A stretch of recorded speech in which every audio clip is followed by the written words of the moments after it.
अब देखिए function topic की खुद की भी जो नींव बनी है, कहीं ना कहीं वो यहाँ सेट से आता है।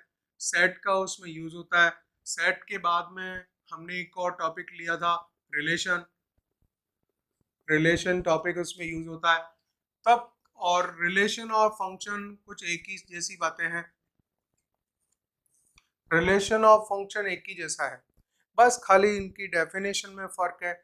उसमें कंडीशन ये कहती है कि ये ऐसे कंडीशन हो पर्टिकुलर तो फंक्शन होगा, और नहीं तो रिलेशन होगा। सेट आपको पता है, सारे 11th में कंप्लीट किए थे कि सेट में सेट ए और बी दो होते हैं। तो उस तरह की जो बातें हैं सारी, वो सब हम ये डिस्कस कर चुके हैं। नॉर्मली सेट ए में एक्स वेरिएबल होगा, इसमें वाई वेरिएबल होगा, और ए और बी को जब वो रिलेट कर देता है तो फिर नया पूरा चैप्टर रिलेशन इंट्रोड्यूस होता है।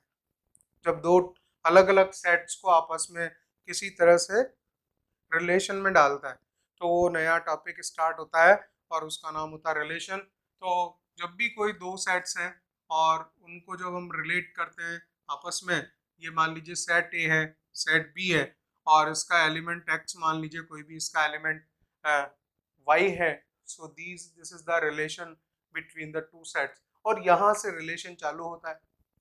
अब मैं यहाँ पे बहुत कम इसको आपको रिमाइंड कराऊंगा कि रिलेशन बेसिकली क्या था, क्योंकि हमें यहाँ फंक्शन टॉपिक की डेफिनेशन समझनी है। ठीक है, तो हम रिलेशन को बिल्कुल बहुत ही शॉर्ट में हम लेंगे, और खाली डेफिनेशन को ही समझ के फिर हम आगे हमारे मेन टॉपिक में उतर जाएंगे। ठीक है, तो देखिए रिलेशन कैसे आया। रिलेशन आया कार्टेशियन प्रोडक्ट से।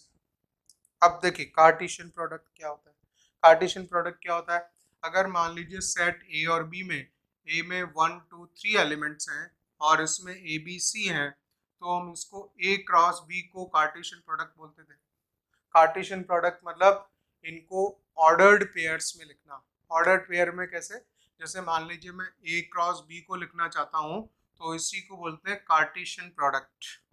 This is known as the Cartesian Cartesian product of two sets. देखिए दो सेट्स हैं, दो सेट का कार्टेशियन प्रोडक्ट लिख रहे हैं खाली। हम थोड़ा सा रिवाइज कर रहे हैं स्लाइटली। मैं मेन टॉपिक फंक्शन लेने वाला हूँ। फंक्शन टॉपिक की कनेक्टिविटी बनाने के लिए आपको ये हल्का सा रिलेशन का मैं आइडिया देता हूँ, और उसके बाद में हम मेन टॉपिक में उतर जाएंगे हमारे। ठीक है ना। देखिए अगर इसको बोलेंगे कार्टेशियन प्रोडक्ट, तो ये क्या था कि सारे ऑर्डर्ड पेयर लिखिए आप। इसमें लिखना पड़ेगा 1 A 1 B 1 C, 1 A 1 B 1 C। फिर आएगा 2 से, तो 2 A 2 B 2 C, and 3 A 3 B 3 C, 3 A 3 B and 3 C। ये आपने पूरा इनको आपस में रिलेट कर दिया। So this is known as the complete cartesian product, right. So ये जो ए क्रॉस बी है, कार्टेशियन प्रोडक्ट होता है। अब यहाँ पे हमें थोड़ा हल्का सा, अभी मेन टॉपिक तो फंक्शन पढ़ेंगे, लेकिन रिलेशन को थोड़ा समझें कि वो रिलेशन क्या होता था। मैं खाली रिमाइंड कराने के पॉइंट ऑफ व्यू से आपको इसको थोड़ा सा डेफिनेशन को वापस इसको रिपीट कर रहा हूँ। देखिए ये था for two sets, A and B. यदि दो सेट्स होते थे ए और बी, ठीक है, so any relation R, any relation R, कोई भी जो रिलेशन है, is a subset of, is a subset of subset of A cross B. A cross B का वो सबसेट होता था, दैट इज। तो कोई भी जो रिलेशन होगा आर, वो क्या होगा, सबसेट होगा ए क्रॉस बी का। ठीक है, तो ये जो हमने रिलेशन, ये जो एक क्रॉस भी लिखा है यहाँ कार्टेशियन प्रोडक्ट, ये भी एक रिलेशन बन सकता है। लेकिन जो जैसा कि आपने डेफिनेशन में पढ़ा होगा, रिलेशन में हमने इस चीज को क्लियर किया है कि that is known as the universal relation. यदि सेट ए के सेट बी के एलिमेंट्स को सबको पूरा पूरा सभी ऑल पॉसिबल वे में रिलेट कर दें, तो क्या होता है, that is known as the universal relation. तो यूनिवर्सल रिलेशन, लेकिन ऐसा होता है कि ये जो कोई भी दूसरा रिलेशन है, कोई ज़रूरी तो नहीं है कि सेट ए और बी में किसी भी तरह से रिलेट कर सकते हैं एलिमेंट्स। यहाँ पे जब हम फंक्शन टॉपिक को पढ़ेंगे, मैं आपको यही बताऊंगा कि फंक्शन टॉपिक में जो हम फंक्शन की डेफिनेशन डालते हैं और रिलेशन टॉपिक की जो रिलेशन की डेफिनेशन डालते हैं, उसमें थोड़ा सा फ़र्क है और लिखने का तरीका फ़र्क है। बाकी बात एक ही है, ऑलमोस्ट सेम है। लेकिन यह है कि अगर हम उसको सर्टेन कंडीशन में डिफाइन करते हैं तो फंक्शन हो जाता है, नहीं तो दो सेट के बीच में वो रिलेशन हो जाता है। रिलेशन किसी भी तरह से हो सकता है, सेट ए से बी में हो सकता है, B to A, all possible ways. जब ऑल पॉसिबल वेज लगते हों तो वो रिलेशन बनता है, और उसी में कुछ कंडीशन लग जाए, कुछ सर्टेन कंडीशन लग जाए, तो फिर वो फंक्शन है। उसकी डेफिनेशन में भी हम उतरेंगे कि कैसे उसकी डेफिनेशन आती है। ठीक है, तो देखिए, ये तो हो गया कोई भी कार्टेशियन प्रोडक्ट। अब इसमें थोड़ा सा हम रिलेशन को स्लाइटली इसको डिफाइन करके फिर हम अपने मेन टॉपिक पे उतरते हैं। तो रिलेशन क्या होता है? Relation for two sets A and B, any relation R is a subset of A cross B. तो ये पूरा ए क्रॉस बी बना हुआ है, कार्टेशियन प्रोडक्ट बना हुआ है। सबसेट इसका कोई भी सबसेट है, वो कोई रिलेशन बनाएगा। अब रिलेशन में कोई रिलेशन लिख सकता है कि सेट ए के एलिमेंट बी से छोटे हों, तो सेट ए में भी कोई नंबर्स डाल रखे हों, बी में भी नंबर बना रखे हों, तो उसने बोला कि सेट ए का एलिमेंट यदि एक्स है, सेट बी का एलिमेंट यदि वाई है, तो you find out all the relation such that x is less than y. तो आप बना सकते हो। हम क्या करेंगे, एक्स लेस देन वाई बोल रहा है, तो हम सारे वो ऑर्डर्ड पेयर बना लेंगे जिसमें कि एक्स सेट ए का एक्स एलिमेंट है, वो सेट बी के वाई एलिमेंट से छोटा होता हो। तो इस प्रकार के जितने भी आप ऑर्डर पेयर बना पाएंगे, वो उस पर्टिकुलर रिलेशन को शो करेगा कि हाँ, ये जो इसने रिलेशन बताया था कि ऐसा रिलेशन बनाओ, तो वो हमारा रिलेशन बन गया। ठीक है, तो इसमें ये डेफिनेशन हुई। अब देखिए, टोटल एलिमेंट्स हम इसके लिखते हैं, जनरल में लिखते हैं एम एलिमेंट्स, और इसके लिखते हैं एन एलिमेंट्स। तो इसमें जो नंबर ऑफ एलिमेंट्स होते हैं, इसके number of elements in A cross B, तो वो आ जाता है इसका number of A cross B, वो आएगा total m n, m into n. तो यहाँ पे तीन इसके थे एग्जाम्पल में, देखिए तो थ्री थ्री जा नाइन, टोटल 9 से मैं इसको रिलेट कर पा रहा हूँ, और मैं पूरा पूरा कर दिया यहाँ पे, तो ये क्या हो जाएगा, यूनिवर्सल रिलेशन हो जाएगा। ठीक है, तो वो बात अलग है। लेकिन अब मान लीजिए इसमें भी एक क्वेश्चन ये आता है, रिलेशन को हमने डिफाइन ये किया कि दो सेट के लिए कोई रिलेशन आर जो है सबसेट होता है। सबसेट किसका होता है, ए क्रॉस बी। ये तो आप बात समझिए ध्यान से कि कोई जरूरी नहीं है कि ए क्रॉस बी में तो सारे ऑर्डर बना डाले, लेकिन जो वो कोई रिलेशन बोलेगा कि ऐसा वैसा हो, कोई रिलेशन में बोला कि ऐसा वैसा हो, तो उस रिलेशन के अकॉर्डिंग सारे ऑर्डर्ड पेयर तो नहीं लेगा वो जितने भी लेगा वो पर्टिकुलरली उस रिलेशन के पार्ट बनेंगे। और ये जो मैंने लिखा है ये यूनिवर्सल रिलेशन है। ये तो सिंपल एग्जांपल है, इसमें 1 2 3 है, इसमें ABC है। ठीक है, तो ये तो आपको क्या बना रहा है, यूनिवर्सल रिलेशन बना रहा है। मतलब इससे ज़्यादा तो हम अन्य एलिमेंट्स को रिलेट भी नहीं कर सकते। मैं 1 को तीनों से कर दिया, 2 को भी तीनों से कर दिया, और 3 को भी तीनों से कर दिया, इससे ज़्यादा और क्या कर सकते हैं। ठीक है ना, तो यहाँ पे 9 वेज से ऑर्डर पेयर इनके बन जाते हैं। अच्छा, हम एक बात करेंगे टोटल नंबर ऑफ रिलेशंस की, मतलब इसमें टोटल नंबर ऑफ रिलेशन कितने होते हैं, तो वो कितने पॉसिबल है। जैसे हमने सेट पर्टिकुलर टॉपिक हमने पढ़ा था, सेट में होते थे 2 to the power n। अगर किसी सेट में n नंबर ऑफ एलिमेंट्स है, तो उसमें टोटल नंबर ऑफ सबसेट्स कितने होते थे, टोटल नंबर ऑफ सबसेट होते थे 2 to the power n, because 2 to the power n base से टोटल उसके सबसेट्स बनाए जा सकते हैं। तो वो जो सबसेट बनाए जा सकते हैं, यहाँ पे रिलेशन का मतलब ये है कि टोटल आप सेट ए को और बी को कितने तरह से रिलेट करवा पाओगे। तो वो जो सारी पॉसिबिलिटी है उसमें सारी आ गई। तो उसके लिए तरीका ये है कि इसमें एम एन एलिमेंट्स हैं, ए क्रॉस बी में एम एन एलिमेंट्स हैं टोटल। अब इसके में जो टोटल रिलेशन लिखूंगा, इंपॉर्टेंट है, देखिए ये कॉन्सेप्ट क्लियर होना चाहिए, ये मालूम पड़ना चाहिए कि हम उसको ऐसा क्यों लिख देते हैं, ये भी कारण मालूम होना चाहिए। So total number of relations, number of relations हो जाएगा 2 to the power mn। ये बिल्कुल वही वाली बात है जो किसी सेट के जब पूछता था कि सबसेट्स कितने होंगे, तो सबसेट्स में हम कितना बताते थे, एन नंबर ऑफ एलिमेंट्स है सेट में, तो 2 to the power n total number of subset होते थे। और यहाँ पे हमने 2 to the power mn total number of relation क्यों बोला, क्योंकि ये तो मेन रिलेशन है सबसे बड़ा। और तो हो सकता है कुछ कम एलिमेंट रिलेट करें सेट ए और बी के, जो एक रिलेशन वो बोलेगा कि ऐसे ऐसे कंडीशन बताता है कि आप उनको इस प्रकार से रिलेट करो कि ऐसा हो कि 2x + y = 5 हो, ये एक रिलेशन है। 2x + y = 5 हो तो x वाली वैल्यू का डबल और प्लस उसमें y जुड़े तो =5 बने। तो इस इक्वेशन को सेटिस्फाई करने वाले जितने भी आप ऑर्डर पेयर बनाएंगे वो उस रिलेशन का पार्ट हो जाएंगे, ठीक है ना। सो this is a simple example.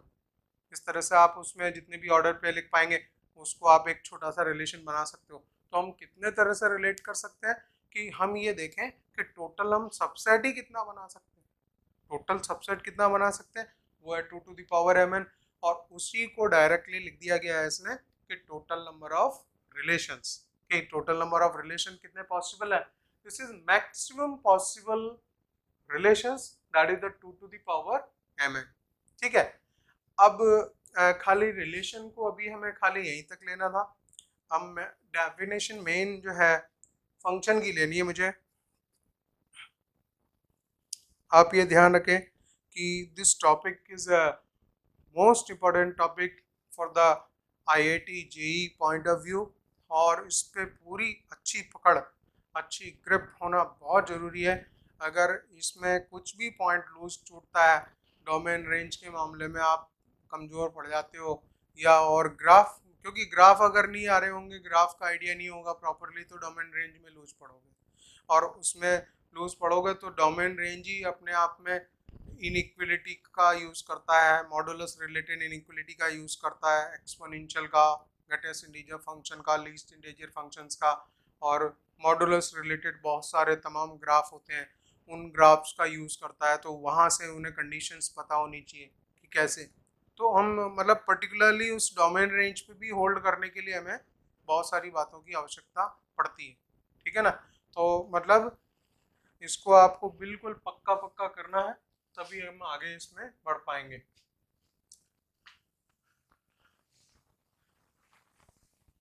अब देखिए जो मेन टॉपिक है हमारा फंक्शन।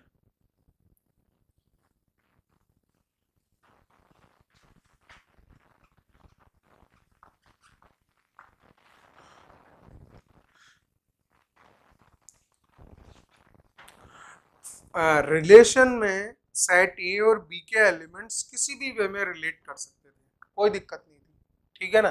वो तो रिलेशन किस टाइप का देगा उस पर्टिकुलर रिलेशन से पता लगता है कि हाँ ये इसको इस तरह से रिलेट करवा रहा है, तो आप उस तरह का रिलेशन बना दोगे। लेकिन फंक्शन भी एक टाइप का रिलेशन है, फंक्शन भी एक टाइप का रिलेशन है, तो उसके लिए कंडीशन लग जाती है कि वो दो सेट के बीच में इस तरह से होता है, rule which associates elements of set A and set B such that देखिए ये इस तरह से डिफाइन करते हैं हम लोग, ये इसका बहुत स्टैंडर्ड डेफिनेशन है। सेट ए और सेट बी, सेट ए में जनरल एलिमेंट एक्स होगा, इसमें वाई होगा, तो इसका जो कोई फंक्शन है वो उसको रिलेट कर रहा फंक्शन एफ होगा। सो यू हैव टू, इसमें कंडीशन लिखा रूल, रूल का मतलब वही रूल बना दिया वो कि क्या है कि अगर बोलेगा कि 2x + y = 5, ये भी एक रूल है। तो y बराबर क्या हो गया 5 माइनस 2x, तो y की वैल्यू किससे डिफाइन हो रही है 5 माइनस 2x है।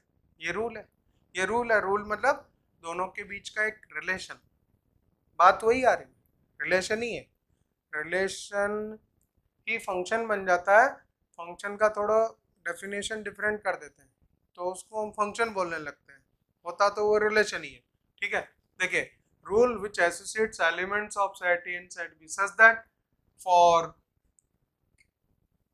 फर्स्ट कंडीशन है for all elements, for all elements of set A there should be there should be image into there should be image into set B। पहली बात तो ये होनी चाहिए। दूसरा, for every element, for every element of set A there should be there should be unique image, important point है, unique image into set B, set B में unique image होनी चाहिए। ठीक है ना।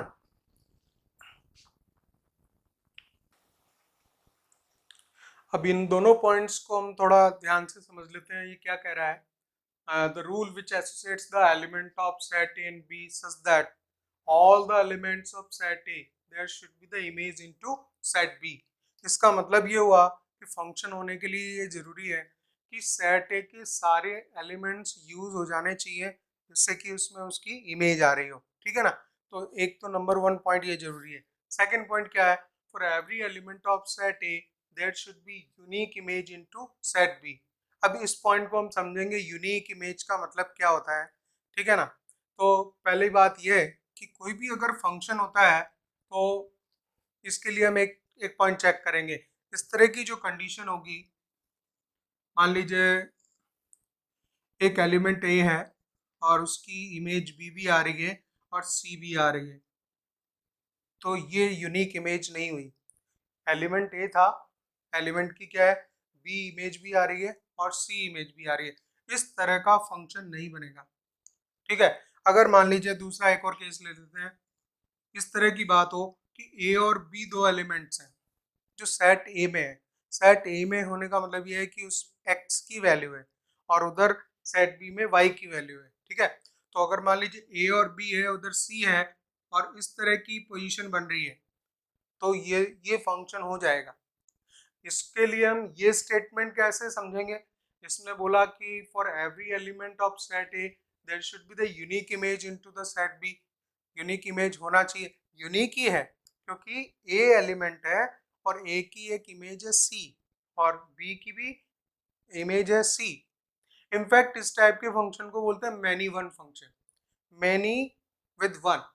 अगर सेट ए के एक से ज़्यादा एलिमेंट सेट बी के एक ही एलिमेंट के साथ में इमेज बनाते हैं तो इसको बोलते हैं मैनी वन फंक्शन। तो ये फंक्शन भी डिफाइन हो रहा है और जो एग्जांपल प्लेस किया हुआ है मैंने, तो ये एक तरह का मैनी वन फंक्शन है। ठीक है।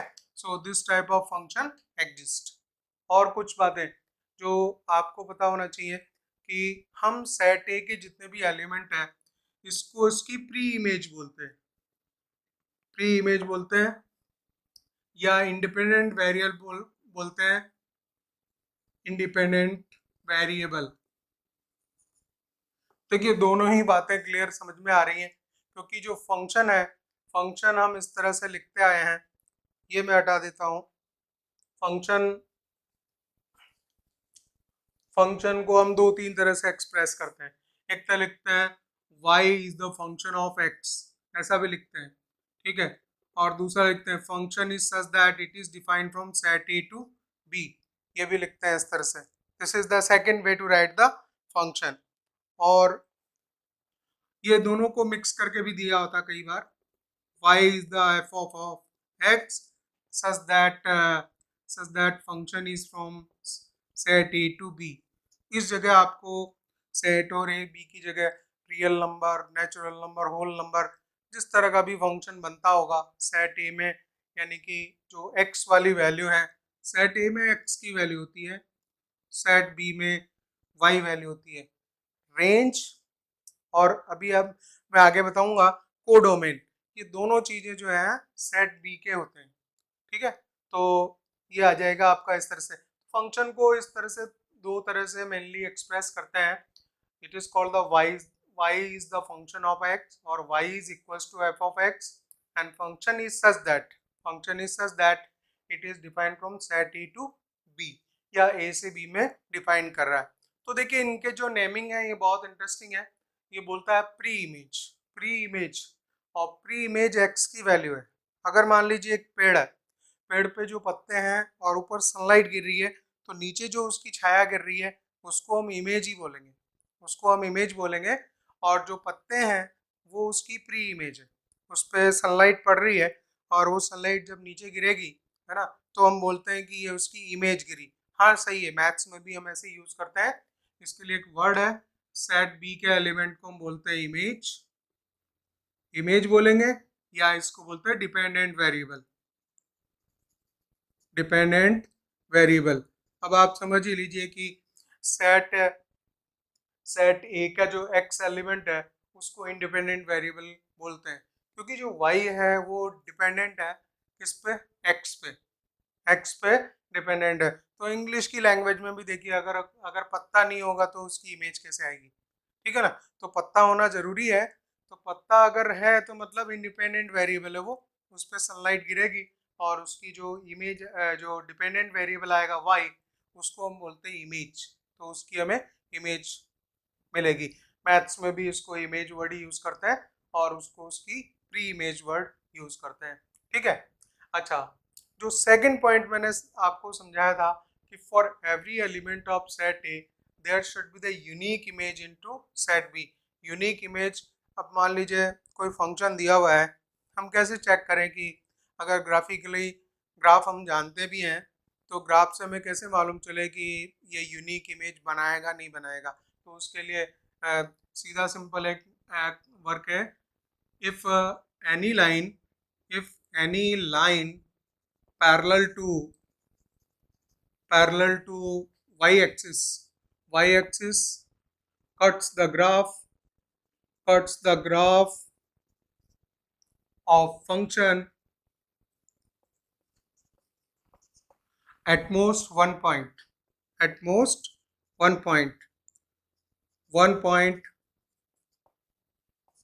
then it is called the it is making the unique image। Example मैं ले लेता हूँ इसके, इस बात के कि अगर मान लीजिए फंक्शन है तो इसको हम ग्राफ को बोल सकते हैं, ये Y square equal to 4ax का ग्राफ होता है जनरल में। और यहाँ पे देखिए, अगर एक कोई line parallel to x axis draw करेंगे तो इस तरफ तो x की वैल्यू एक ही थी, लेकिन इसमें y की वैल्यू इसके लिए दो मिलेंगी, y1 और y2, क्योंकि x की एक वैल्यू के लिए वो y की दो वैल्यू दे रहा है। ग्राफिकली मालूम चल रहा है, ठीक है ना, इसमें कंफ्यूज नहीं होने की जरूरत है। x की एक वैल्यू है लेकिन हमें y की दो वैल्यूज मिल रही हैं, और x की एक वैल्यू और y की दो वैल्यूज, तो देखिए यहाँ गड़बड़ हो गई। यहाँ पे साफ मालूम पड़ रहा है कि इस टाइप का फंक्शन पॉसिबल नहीं है, ये फंक्शन नहीं होगा किसी भी कीमत पे। ठीक है, अगर मान लीजिए दूसरा ग्राफ बनाता हूँ मैं, ये जो ग्राफ होता है y equals to x square का graph, y equals to x square का ग्राफ। अब देखिए इस पर्टिकुलर ग्राफ में कहीं पे भी आप लाइन खींच लीजिए, कोई भी लाइन खींचेंगे parallel to the x axis, तो उसको एक ही पॉइंट पे कट करने वाली है। तो सीधी बात यह है कि x की एक वैल्यू के लिए y की एक ही वैल्यू है इसमें। इसका मतलब ये क्लियर कट है कि ये function particularly y equal to x square वाला जो फंक्शन है ये क्या देगा, माइनस इसमें, लेकिन इसमें ऐसा हो सकता है कि -2 पे भी 4 आएगा और 2 पे भी 4 ही आएगा। तो यह है कि इसकी सिचुएशन ऐसी वाली है, दो वैल्यूज के लिए एक वैल्यू मिल रही है कई जगह पे, तो ये फंक्शन मैनी वन होगा। ये मैनी वन आगे हम बहुत अच्छी तरह समझेंगे। अभी मैं थोड़ा सा इन पॉइंट्स को यहाँ पे ले रहा हूँ, बोल रहा हूँ आपके सामने, लेकिन इसको हम क्लियर करेंगे पूरा काइंड्स ऑफ फंक्शन में उसको हम डिटेल में पढ़ने वाले हैं। तो सीधा काम ये करना है कि you have to draw the line parallel to the y axis, और देख रहे हैं ये एक ही पॉइंट पे कट रही है, तो इसलिए ये फंक्शन पॉसिबल होगा। इसका डायरेक्टली हम इसका बता सकते हैं कि इस पर्टिकुलर जिसका हमने ग्राफ बनाया है वो फंक्शन पॉसिबल होगा इसमें। अब इसके बाद में नेक्स्ट ले लेते हैं हम, मान लीजिए ये बता दिया, then comes the number of total functions. एक हमें देखने होते हैं how many total number of functions are possible. Relation बताए थे मैंने, सेट ए में सपोज m एलिमेंट्स हो और इसमें n हो, तो रिलेशन का फार्मूला वापस मैं रिमाइंड करा दूं कि रिलेशन हमने लिखे थे 2 टू दी पावर mn, और उसका रीजन भी हमने समझा था। रिलेशन तो डेफिनेटली थे इस टाइप की कंडीशन हो जिसमें सेट ए में m एलिमेंट्स हो, सेट बी में आपके n एलिमेंट्स हो, ठीक है ना। तो इस केस में कितने टोटल नंबर ऑफ रिलेशंस थे, 2 टू दी पावर mn। उसका एक्सप्लेनेशन हम देख चुके हैं कि वो कैसे आया था। अब बात चल रही है यहाँ पे टोटल नंबर ऑफ फंक्शंस कितने होंगे। So total number of functions, total number of functions possible, ठीक है, ये निकालना है। अब देखिए उसको हम देखेंगे कि किस तरह से वर्कआउट करेंगे। आपका कोई भी ये वाला m नंबर ऑफ एलिमेंट्स है, 1 2 3 4, लेट से दिस इज 1 2 3 4 और ये m तक चला गया। तो फर्स्ट वाला एलिमेंट है वो कितने भी इनमें से किसी भी एलिमेंट के साथ में अटैच हो सकता है। यहाँ पे आपको एक क्वेश्चन खड़ा हो सकता है कि अभी तो हम बात कर रहे थे कि फंक्शन कौन सा होगा नहीं होगा, और यहाँ अब हम रिलेट कर रहे हैं। तो ये बेसिकली ये जो फॉर्मूला है total number of functions possibility की बात बताता है, कितने पॉसिबल हो सकते हैं, मैक्सिमम मैक्सिमम कितने फंक्शंस पॉसिबल हो सकते हैं वो हम निकालते हैं, ठीक है ना। उसमें ये नहीं देख रहे हैं कि कौन से फंक्शंस उसमें है या फंक्शन नहीं है, we are finding the total number of possibility of the functions. तो पहला नंबर जो एलिमेंट है 1 वो n के साथ में अटैच हो सकता है, दूसरा दूसरा एलिमेंट उठाएंगे, दूसरा भी n n elements set B में हैं जो कि y के हैं, उनके साथ अटैच हो सकता है। इसी तरह से तीसरा भी n के साथ हो सकता है, तो ये m टाइम्स जो है इसमें आ जाएगा। तो इसको हम लिखते हैं total n to the power m। n कितने बार आ जाएगा, n will come m times. हर एक एलिमेंट को सेट बी के n एलिमेंट्स के साथ में अटैच किया जा सकता है।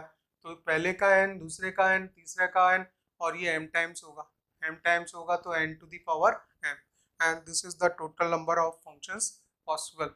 सपोज एग्जांपल, छोटा सा एग्जांपल ले लेते हैं। सेट ए में मान लीजिए 4 एलिमेंट्स हैं और सेट बी में आपके 2 एलिमेंट्स हैं। पूछे कि बताइए how many total number of functions possible in this case. So in that case the total functions possible, total functions possible are, this is mn m, और ये n की वैल्यू n की पावर m लगता है, 2 की power 4 हो जाएगा, and this will be total 16 functions possible in this case, ठीक है। ये देखिए मेन डेफिनेशंस की बातें चल रही हैं, तो ये सारी हमें एकदम 100% क्लियर होना चाहिए कि हम क्या बोल रहे हैं, क्या डिस्कशन चल रहा है। और ये जो फंक्शन की डेफिनेशन बताया कि रूल, उसमें 2 पॉइंट थे छोटे छोटे, कि वो रूल वो जो कि सेट ए के सारे एलिमेंट की इसमें इमेज बनाए। ये बहुत इंपॉर्टेंट चीज़ है कि अगर कोई ऐसा फंक्शन या कोई केस आपके आपके उसमें डिस्कशन में आएगा जिसमें कि वो सेट ए के सारे एलिमेंट्स को यूज़ नहीं कर रहा होगा, तो उस केस में आप बोलना कि it is not a function, वो फंक्शन नहीं होगा। तो नंबर 1 केस, नंबर 1 पॉइंट कि सेट ए के सारे एक्स के एलिमेंट उसमें यूज होने चाहिए। और सेट ए के एलिमेंट कौन से होते हैं, ये वाले फंक्शन जो भी डिफाइन किया रहता है। यहाँ पे आपको होता है ना real number to real number दिखाता है, या कुछ और कुछ दिखाता है, real number to whole number, real number to natural number, जिस तरह से भी दिखाएगा तो वो सेट बी के एलिमेंट्स ही हो जाएंगे। वाई और सेट ए के ये हो जाएंगे एक्स। ठीक है। अच्छा, इसके बाद में हम ले लेते हैं टोटल नंबर ऑफ फंक्शंस। हमने देखे कितने हो गए। अब नेक्स्ट डेफिनेशन में ले रहा हूँ रियल नंबर्स। रियल नंबर की बात ले रहा हूँ। हाँ, वो सेकंड पॉइंट में बताना भूल गया इसमें कि फर्स्ट पॉइंट बताया कि सेट ए के सभी एलिमेंट की सेट बी में इमेज होनी चाहिए। ये बात सही है, सेट ए के सभी एलिमेंट की बी में इमेज होनी चाहिए। और सेकंड ये था कि सभी एलिमेंट्स के लिए यूनिक इमेज होनी चाहिए। वो यूनिक इमेज वाला पॉइंट हमने एग्जांपल के थ्रू समझा कि वो कैसा, किस कंडीशन में यूनिक इमेज। यूनिकनेस का मतलब क्या है? अगर मान लीजिए एक एलिमेंट है सेट ए का, एक से ज़्यादा इमेजेस आ रही हैं तो वो फंक्शन नहीं होगा। मान लीजिए एक पत्ता है पेड़ पे और उसके नीचे दो इसकी अलग अलग इमेज गिर रही हो, तो ऐसा फंक्शन नहीं होगा। मतलब तो फिर उसमें दो दो सूरज होने चाहिए ऊपर। दो सूरज होंगे, एक इधर से होगा तो वो उसकी उसकी इमेज ऐसे गिराएगा, और एक सन इधर होगा तो इधर से दूसरा सन इधर दूसरी साइड में इमेज गिराएगा। तो पॉसिबल है। सन तो एक ही है, लेकिन एक पत्ते से क्या होगा, एक पत्ते से एक ही इमेज गिर सकती है उसकी। ठीक है ना। तो this is called the uniqueness. अच्छा, total number of functions possible हो गए।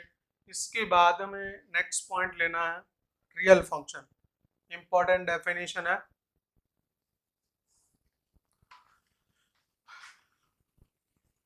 रियल फंक्शन, देखिए रियल फंक्शन को बहुत शॉर्ट में हम लिखेंगे। उसके लिए वर्ड्स लिखने की जरूरत नहीं। फंक्शन जो इस तरह से हो कि वो real number to real number चल रहा हो, this type of function is called, it is called real function. It is called real function. मतलब ऐसा है कि सेट ए में जो भी एलिमेंट्स उसने डाले हुए हैं वो सारे रियल नंबर हो। ये हमेशा ध्यान रखें, ये सेट ए के एलिमेंट्स होते हैं और यही एक्स बनते हैं। और आगे मैं डेफिनेशन में बताऊंगा आपको कि यही इसके डोमेन बनने वाला है। डोमेन की डेफिनेशन इतनी आपको मालूम होगी कि यही चीज़ जो है डोमेन बनती है। तो जो फंक्शन को डिफाइन किया रहता है ऐसा from this point two this point, तो यहाँ पे जो नंबर लिखा रहेगा वो सारा क्या है, वो सेट ए का है। और वह उसी को एक्स बनना है अगर फंक्शन एक्स वाई के बीच में डिफाइन किया हुआ है, और यही उसका फाइनली डोमेन बनने वाला है। और जो इस साइड लिखा हुआ है वो सेट बी के एलिमेंट दिखा रहा होता है, और ये वैल्यू वाई की होती है सारी। और यही आपके कोडोमेन भी यही बनने वाला होता है, और रेंज भी यही होती है। रेंज भी यही होती है। ठीक है। तो देखिए रियल फंक्शन की डेफिनेशन शॉर्टेस्ट, शॉर्टेस्ट क्या डिफाइन किया हमने? शॉर्टेस्ट ये है कि the function such that it is defined from real number to real number. तो पूछेंगे ये आर क्या है? ये आर सेट ए है, और ये सेट ए है जो कि एक्स होता है, जो कि डोमेन बनने वाला है। और ये वाला दूसरा आर है, ये सेट बी से, ये सेट बी है जो कि वाई वैल्यू बनाता है, जो कि को डोमेन या फिर रेंज बनने वाला होता है। And this is called the real function. Real function की आपकी ये डेफिनेशन हो गई। इसके बाद में मैं नेक्स्ट डेफिनेशन लूँगा डोमेन, कोडोमेन एंड रेंज। इसके बाद नेक्स्ट ले लेते हैं हम डोमेन, कोडोमेन एंड रेंज।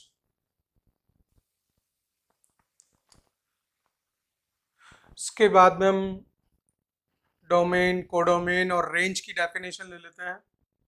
देखिए ये पूरा क्लियर हुआ। ये बहुत इंपॉर्टेंट था कंडीशन, ये जो मैंने सारा बनाया है कि ये सेट ए को रिप्रेजेंट कर रहा है, सेट बी को रिप्रेजेंट कर रहा है। ये जनरल में एक्स बोलते हैं, इसको वाई बोलते हैं। ये डोमेन बनता है, यही कोडोमेन बनता है, वाई की वैल्यू, और वही रेंज भी बनती है। लेकिन देखिए अब डेफिनेशन जब आती है, डेफिनेशन को किस तरह से लिखेंगे? डोमेन, डोमेन बेसिकली एक्स की वैल्यू होती है, ठीक है ना। लेकिन ये रियल एक्स होता है। देखिए इस तरह से डिफाइन करेंगे, all real values, real values of x for which F x exists is called domain. All real values of x. बस यही पॉइंट है कि हम x, क्योंकि फंक्शन दिया हुआ है तो वो y और x के बीच में आपस में उसको रिलेट तो किया ही हुआ उसने। तो जब हम x को डिसाइड कर रहे हैं कि x हम कौन कौन से ले सकते हैं, तो जितने भी रियल पॉसिबल x ले सकते हैं जिसके के लिए y डिस्टर्ब नहीं हो, तो वो उसका डोमेन हो जाएगा। जैसे यहाँ पे एक छोटा सा एग्जांपल कि y इक्वल्स टू 1/√(x-2) ले लिया। अब पूछ रहा है कि डोमेन क्या है, तो हमें पता है कि ये एक रिलेशन हो गया, ये सेट ए में भी रियल जाना चाहिए, सेट बी में भी रियल जाना चाहिए। सेट बी मतलब वाई की वैल्यूज, ठीक है। तो अब हमें इसको पता है कि अगर हमें पूरी एक्स की वो वैल्यूज निकाल लेनी है जो कि वो सारी रियल मिलती हो, जिसके लिए कि वाई भी रियल आता हो और वो डिस्टर्ब नहीं होता हो, वो भी, क्योंकि कनेक्शन आपका रियल टू रियल के बीच में है। दिस इज मोस्ट इंपॉर्टेंट कि जो आपस में दोनों वेरिएबल के बीच में जो कनेक्शन है, वो हमने जो रियल फंक्शन डिफाइन किया वही मेन चीज है। कि जब आप x डिसाइड कर रहे हो, x जब डिसाइड कर रहे हो मतलब डोमेन डिसाइड कर रहे हो, तब ये गड़बड़ नहीं करना कि उसमें कहीं y नॉन रियल वैल्यूज नहीं बन जाए। जब डोमेन डिसाइड कर रहे हो तो ठीक है, x की वो सारी वैल्यूज ले लो जिसके की कारण y भी रियल बना रहे। तो जो x आपने डिसाइड किया वो हो जाएगा डोमेन। और जब रेंज के लिए डिफाइन रेंज मान लीजिए निकालना है, तो हमें निकालनी पड़ती है all the real values of y की रियल वैल्यूज हम निकालेंगे, वो रख पाएंगे जो आप पॉसिबल ले सकते हो, जिनका एक सेट बना सकते हो, वो रेंज में जाता है। रेंज में जाएगा कब? जबकि x उसमें रियल डिफाइंड होता हो, वहां फिर ये नहीं गड़बड़ हो। जब हम y जब हम चाह रहे हैं तो उस केस में x जो है, x भी रियल बना रहे हैं। आप y डिसाइड कीजिए, ठीक है, और करते हुए एक सेट बनाइए जिससे कि x रियल बना रहे, रियल आता रहे उसमें, तो जो दोनों के बीच में कनेक्शन है वो रियल टू रियल बना रहेगा। तो वो दोनों जो आप डिसाइड करेंगे वो सही डिसाइड करेंगे, डोमेन या रेंज जो भी आप डिसाइड करोगे वो राइट आएगा, ठीक है। तो उसके लिए जो वर्किंग मेथड है वो नेक्स्ट स्टेप में बताऊंगा। थोड़ा हम यहाँ पे पहले इसका एक एग्जांपल देख लें कि हम ये चाह रहे हैं कि डिसाइड तो करना चाह रहे हैं डोमेन, राइट। तो x की वैल्यू डिसाइड करना पड़ेगा, चाह रहे हैं रूट के अंदर आ गई है तो इसको पहले पॉजिटिव लेना पड़ेगा, और ये डिनोमिनेटर में आ गया तो अब तो मुझे कंडीशन ये रखना पड़ेगा कि x-2 should be greater than 0, so x should be greater than 2, so therefore x belongs to 2 to infinite. तो ये इसका इंटरवल है एंड यही इसका डोमेन है। तो डोमेन ऑफ फंक्शन, ये जो भी फंक्शन दिया हुआ था इसका डोमेन निकालना हो तो क्या हो जाएगा, x belongs to two infinite open interval. Open interval important है क्योंकि नीचे आपने अगर x-2 greater than equal to 0 कर दिया तो 2 उस कंडीशन में ले रहे होगे आप, और 2 अगर ले रहे होगे तो ये तो 0 बनाएगा और y की वैल्यू फिर नॉट डिफाइंड हो जाएगी, y की वैल्यू नॉट डिफाइंड हो जाएगी, वो नहीं होना चाहिए। हमें बहुत सोच समझ के काम करना पड़ता है इसमें। डोमेन रेंज बहुत ही अच्छा टेक्निकल, मैथमेटिक्स का बहुत प्रॉपर अच्छा यूज़ है इसमें, ठीक है ना। इसमें रियल में मज़ा आता है अगर आप सही तरह से उसको वर्कआउट करेंगे, बहुत ही इंटरेस्टिंग है, ठीक है ना। तो इसमें क्या करेंगे, टू टू इन्फाइनिट इसका डोमेन हुआ। अब देखिए इसमें को डोमेन कैसे डिफाइन करते हैं।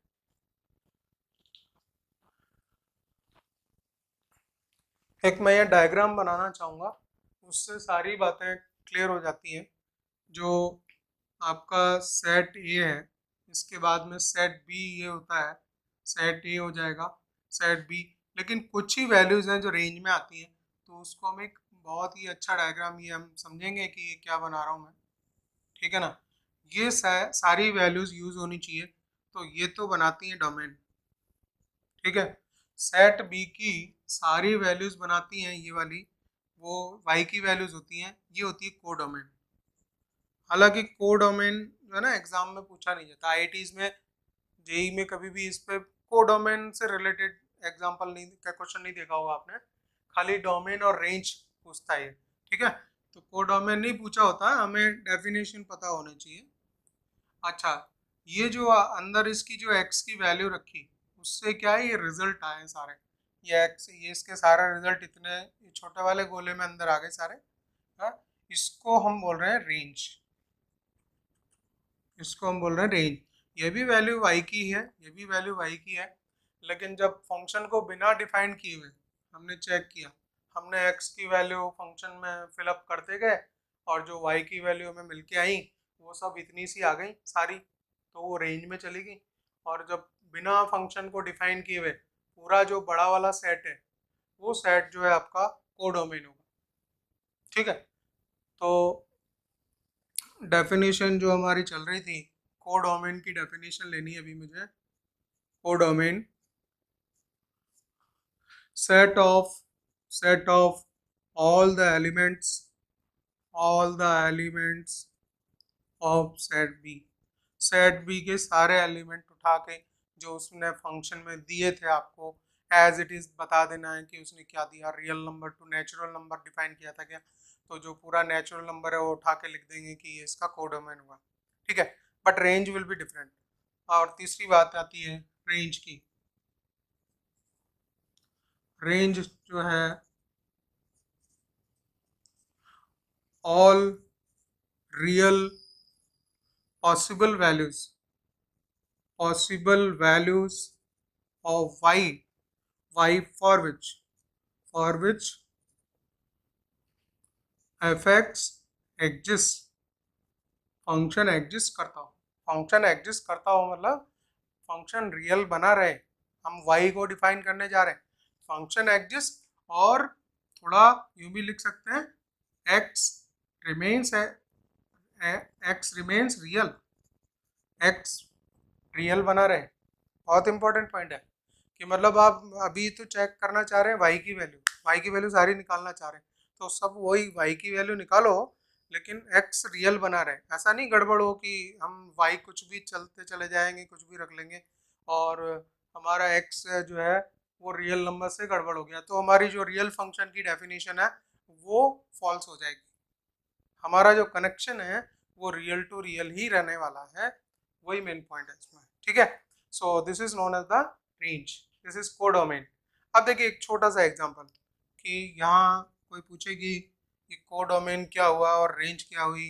ठीक है, और फिर से एक फंक्शन ले लेता हूँ मैं, y equals to sine x का फंक्शन है, सच दैट फंक्शन ये बोल रखा है, यहाँ एफ एक्स लिखा है मान लीजिए इसने, F X equals to sine X function है, function is such that it is from real number to natural number define कर दिया।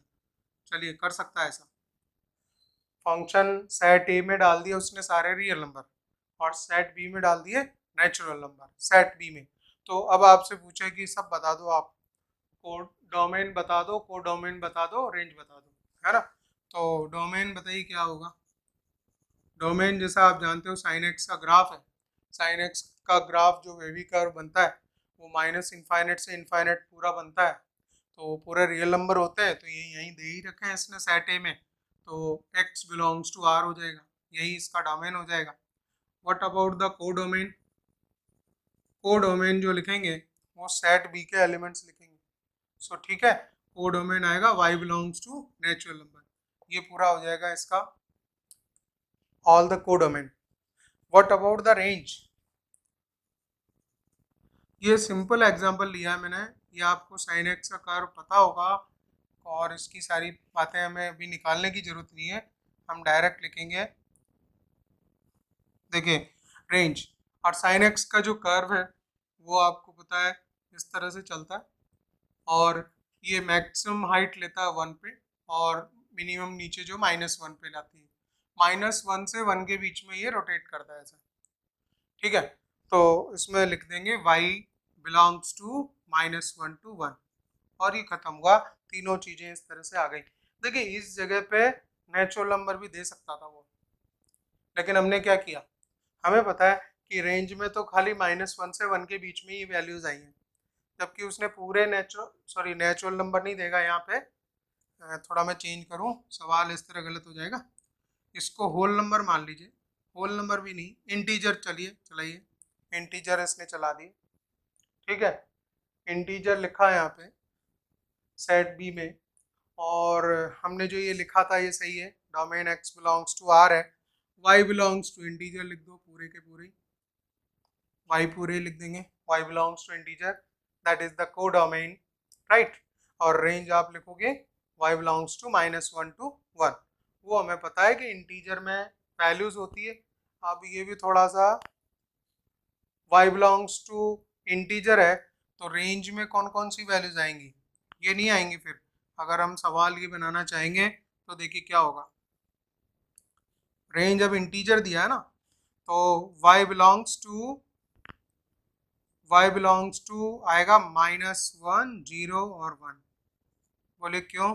क्योंकि ये मैक्सिमम वैल्यू इंटीजर 1 वैल्यू लेगा, या बीच में 0 इंटीजर होता है और एक -1 इंटीजर होता है। इस तरह से यदि सवाल ये लिखा जाए तो उसका आंसर इसी तरह से करना है, यही उसका आंसर होगा। ठीक है, इसके बाद में हम ले लेते हैं, नेक्स्ट है कुछ पुरानी बातें जो 11th की हैं, थोड़ा रिवाइज करना ज़रूरी है। और उसमें सबसे ज़्यादा जो आपको दिक्कत आती रहती है वो इंटरवल और wavy curve method, modulus related inequality, logarithmic inequality और डिफरेंट टाइप ऑफ इनइक्वलिटीज, और इनइक्वलिटी के सारे कॉन्सेप्ट, उसमें मॉडुलस भी आ रहा है, उसमें पावर वाले क्वेश्चंस भी आ रहे हैं, फैक्टर्स पे पावर है अलग अलग, और there are so many conditions in inequality. तो कुछ पार्ट अभी हम एक इंटरवल सिस्टम, वो जो 11th का हमने किया था उसको थोड़ा सा रिवाइज करेंगे, कुछ क्वेश्चंस लेंगे, फिर ज़्यादा क्वेश्चंस में डिटेल में बाद में लूँगा, जिससे कि अभी आपको इंटरवल सिस्टम वापस रिवाइज हो जाए एक बार, और कुछ थोड़े बहुत क्वेश्चंस और जो मॉडुलस के रिजल्ट हैं और दूसरे इन इक्वेशन के जनरल के रिजल्ट हैं उसको हम थोड़ा सा रिवाइज करते हैं, फिर हम आगे बढ़ते हैं।